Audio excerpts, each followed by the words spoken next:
Hello everyone. आज का अपना टॉपिक है मिनरल्स के बारे में। और जैसा कि अपने लास्ट वीडियोज में किया था वर्ड टू वर्ड डिस्कशन, जिससे क्या हो गया कि वीडियो थोड़ा बोरिंग हो गया। मुझे लगा आपको भी लगा ही होगा। तो अपन आज क्या करेंगे, ओनली इसका ब्रीफ एक्सप्लेनेशन करेंगे। बाकी मैं आपको ये PDF अवेलेबल करा दूंगा, जिससे कि आपके नोट्स भी बन जाएंगे और आपके पास कॉन्सेप्ट समझ में आ जाना चाहिए कि भाई हाँ है क्या मिनरल्स और क्या क्या काम आते हैं बॉडी में। ठीक है। तो मिनरल्स को शरीर में चाही गई आवश्यकता के आधार पर दो भागों में बांटा गया है, मैक्रो मिनरल्स और माइक्रो मिनरल्स। तो मैक्रो मिनरल्स में लगभग 7 मिनरल्स आते हैं जो शरीर को थोड़ी ज़्यादा मात्रा में चाहिए होते हैं, और अपनी बॉडी का लगभग 4% पार्ट मिनरल्स से बनकर बना होता है। ठीक है। तो सबसे पहले नंबर आता है सोडियम का। तो सोडियम क्या करता है शरीर में, या आपके शरीर के फ्लूइड को बैलेंस करने में सहायता प्रदान करता है और आपके मसल्स कॉन्ट्रैक्शन और नर्व ट्रांसमिशन में सहायक होता है। ठीक है। दूसरा आता है क्लोराइड का। तो क्लोराइड क्या करता है शरीर में फ्लूइड बैलेंसिंग के साथ साथ आपके स्टमक एसिड यानी कि HCl के निर्माण में भी सहायता प्रदान करता है। तीसरे नंबर पर नंबर आता है पोटेशियम का। तो पोटेशियम क्या करता है आपके शरीर में, आप फ्लूइड बैलेंसिंग के साथ साथ मसल्स कॉन्ट्रैक्शन और नर्व ट्रांसमिशन। इसके बाद नंबर आता है कैल्शियम। तो कैल्शियम क्या होता है, आपके दांत और आपकी हड्डियां कैल्शियम से बनी होती है। ठीक है। और इसके अलावा कैल्शियम आपके ब्लड क्लॉटिंग यानी कि रक्त का थक्का जमाने में भी मदद करता है, और साथ में ही आपके ब्लड प्रेशर को भी मेंटेन रखने में हेल्पफुल होता है। इसके अलावा रोग प्रतिरोधक क्षमता को बनाए रखने में मददगार होता है और पेशी संकुचन और तंत्रिकाओं के संचरण में मदद करता है। इसके बाद नंबर आता है फॉस्फोरस का। ठीक है। तो फॉस्फोरस दांतों व हड्डियों के लिए महत्वपूर्ण है, के निर्माण में काम आता है और शरीर में एसिड के बेस को बैलेंस रखता है, यानी कि आपके एसिड कितनी मात्रा में होना चाहिए उसको नियंत्रित रखता है। ठीक है। इसके बाद नंबर आता है मैग्नीशियम का। तो ये आपकी बोन्स में भी पाया जाता है और प्रोटीन निर्माण में मदद करता है, जो आपकी बॉडी बनाती है अमीनो एसिड उनमें हेल्पफुल होता है। साथ ही साथ आपके इम्यून सिस्टम को बढ़ावा देता है और पेशी संकुचन व नर्व ट्रांसमिशन में हेल्पफुल होता है। इसके बाद नंबर आता है सल्फर का। तो सल्फर क्या करता है, आपके शरीर में जो हानिकारक पदार्थ होते हैं उनको नष्ट करने में सहायता प्रदान करता है और एमिनो एसिड में भी पाया जाता है। ठीक है। तो ये तो हो गया आपके मैक्रो मिनरल्स। अब बात करते हैं माइक्रो मिनरल्स की, जिनकी शरीर को बहुत ही अल्प मात्रा में आवश्यकता होती है। आयरन। आयरन क्या करता है शरीर में, आपके हीमोग्लोबिन का पार्ट होता है और ये शरीर में ऑक्सीजन कैरी करने में सहायता प्रदान करता है। इसके बाद नंबर आता है जिंक। तो जिंक क्या होता है, ये काफ़ी एंजाइम्स का पार्ट होता है और एंजाइम्स मुख्यतः क्या कार्य करते हैं, पदार्थों को तोड़ने का कार्य करते हैं, मुख्यतः मेटाबॉलिज्म में काम आते हैं। ठीक है। इसके अलावा यह आपके प्रोटीन निर्माण के साथ साथ जेनेटिक मटेरियल यानी कि आपके आनुवांशिक पदार्थों के निर्माण में सहायता प्रदान करता है, जैसे कि आपकी स्पर्म के निर्माण में। ठीक है। इसके अलावा आपके घाव हो जाते हैं उनको ठीक होने में मदद करता है और आपकी इम्यून सिस्टम की हेल्थ को भी बनाए रखता है। इसके बाद हम बात है आयोडीन का। ठीक है। तो ये क्या होता है, थायरोडॉक्सी हार्मोन में पाया जाता है, यानी कि अपनी थायराइड ग्लैंड है, इसकी मदद से थायरोडॉक्सी हार्मोन का निर्माण करती है। और अगर शरीर में इसकी कमी हो जाती है तो थायराइड ग्लैंड क्या कर लेती है, अपना आकार बढ़ाने लग जाती है इसकी पर्याप्त मात्रा प्राप्त करने के लिए, जिसके कारण गोइटर रोग हो जाता है। ठीक है। इसके बाद नंबर आता है सेलेनियम। सेलेनियम क्या होता है, एंटीऑक्सीडेंट होता है। ठीक है।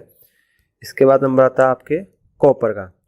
तो कॉपर क्या करता है, शरीर में आयरन के मेटाबॉलिज्म में हेल्पफुल होता है और ये बहुत से एंजाइमों का हिस्सा भी होता है। इसके बाद नंबर आता है मैग्नीज का। तो मैग्नीज क्या करता है, ये भी बहुत से एंजाइम्स का पार्ट होता है। इसके बाद फ्लोराइड। तो फ्लोराइड क्या होता है, आपके बोन्स और टीथ के निर्माण में सहायक होता है। ठीक है। इसके बाद नंबर आता है क्रोमियम का। ठीक है, तो क्रोमियम क्या करता है, ये इंसुलिन के साथ कार्य करता है और शरीर में रक्त में ग्लूकोज की मात्रा को नियंत्रित करता है। इसके बाद नंबर आता है मोलिब्डेनम, यानी कि ये भी काफ़ी एंजाइम्स का हिस्सा होता है। ठीक है, इसके अलावा भी कुछ मिनरल्स हैं जैसे कि निकेल, सिलिकॉन, वानिडियम, कोबाल्ट, इनकी भी शरीर को काफ़ी कम मात्रा में आवश्यकता होती है। तो ये हो गया आपके मिनरल्स की शरीर में आवश्यकता और उनके फंक्शंस। अब बात करते हैं वाटर की। तो शरीर में पानी की आवश्यकता क्यों होती है और इसके क्या क्या फंक्शंस होते हैं, तो बात करते हैं। तो जैसे कि फॉर्म्स सलाइवा, यानी कि सलाइवा का निर्माण करता है। इसके अलावा आपकी म्यूकोसल मेम्ब्रेन को मॉइस्ट, यानी कि उनमें नमी बनाए रखता है। आपके शरीर की कोशिकाओं को वृद्धि करने में, रिप्रोड्यूस करने में एंड सर्वाइव करने में हेल्पफुल होता है। इसके अलावा आपके शरीर में जितने भी अनावश्यक पदार्थ होते हैं उनको बाहर निकालने में भी मदद करता है। लुब्रिकेट जॉइंट्स, यानी कि आपके शरीर के जितने भी जॉइंट्स हैं उनमें चिकनाहट प्रदान करता है।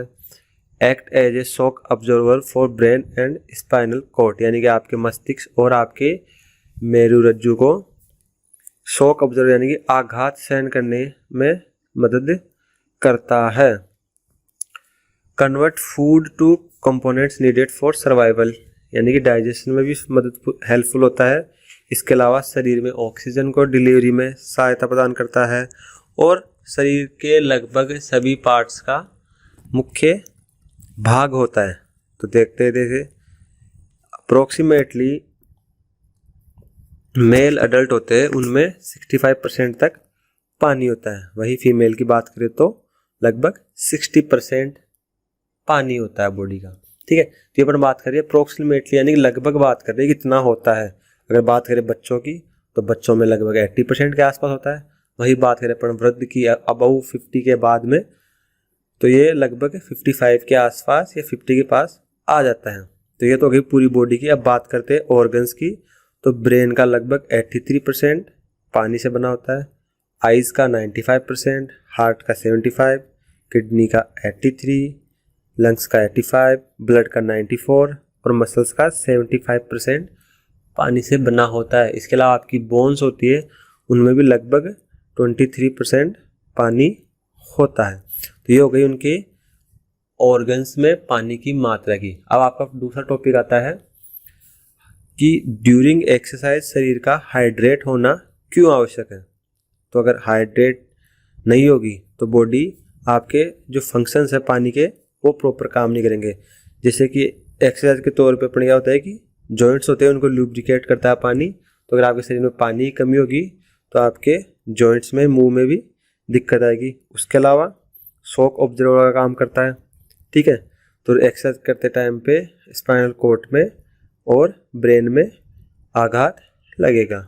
उसके अलावा आपके शरीर में ऑक्सीजन कैरी करने का काम भी करता है पानी। अगर पानी की कमी होगी तो ऑक्सीजन भी ढंग से कैरी नहीं हो पाएगी या जहाँ ज़रूरत है वहाँ तक पहुँचने में दुविधा होगी। इसके अलावा मेन हो गया इसके आपके बॉडी के टेम्परेचर को कंट्रोल करता है या नियंत्रित करता है। क्योंकि जैसा भी आपको पता है कि आप अगर एक्सरसाइज करते हो तो आपकी बॉडी में हीट जनरेट होता है। ठीक है, जिससे हीट स्ट्रोक आने की संभावना बन जाती है और पानी इसमें बॉडी के टेम्परेचर को रेगुलेट करता है।